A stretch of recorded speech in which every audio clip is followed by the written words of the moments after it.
গোপালগঞ্জের সাধারণ দর্শনার্থীদের জন্য খুলে দেওয়া হয়েছে সাবেক আইজি বেনজির আহমেদের Savannah eco resort and natural park.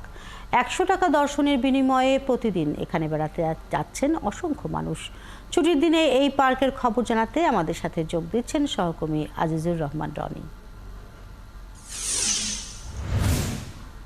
Roni, এই পার্কের ভেতরে কি কি আছে জানতে চাই। এখন এটি কারা পরিচালনা করছেন, দর্শনার্থীরা এখানে বেড়াতে এসে কি বলছেন? আরও জানতে চাই এই পার্কে আসার জন্য জেলা সদর থেকে যাতায়াত ব্যবস্থা কেমন?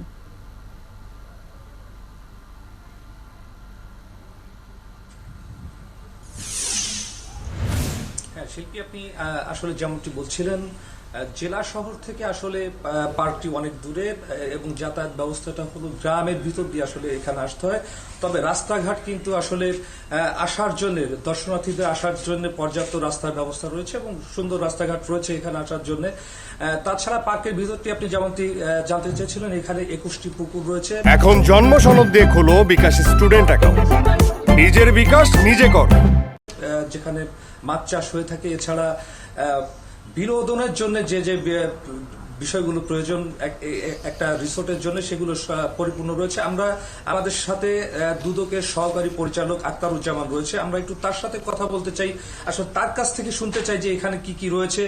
তিনি ভালো বলতে পারবেন এবং এখান থেকে দর্শনার্থীদের থেকে কেমন কি আয় হচ্ছে, একটু সরাসরি আমরা তার সাথে কথা বলে একটু জেনে নিতে চাই। আক্তারুজ্জামান, আপনি তো এখানে এসেছেন এবং তদন্ত করছেন, দেখছেন যে এখানে কি কিভাবে পরিচালনা হচ্ছে এবং এখানে কি কি রয়েছে, যে দর্শনার্থীদের মনোরঞ্জনের জন্য কি কি রয়েছে এবং আয় ব্যয়ের হিসাবটা একটু বলবেন। হ্যাঁ, আপনারা তো অবগত আছেন যে বিজ্ঞ আদালতের নির্দেশে সাবানা পার্কটি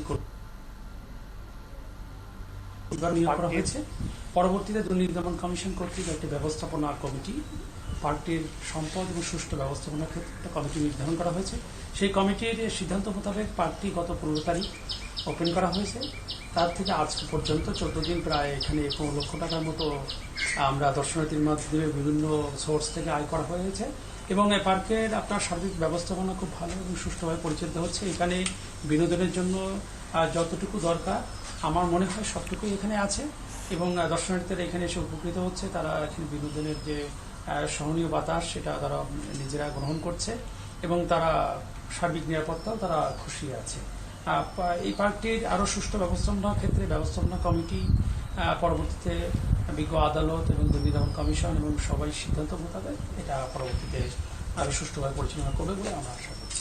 শিল্পী, আপনি আসলে শুনছিলেন, আমরা কথা বলছিলাম দুদকের সহকারী পরিচালক আক্তারুজ্জামান, তিনি যেমনটি জানাচ্ছিলেন আসলে এই পার্ক থেকে এরই মধ্যে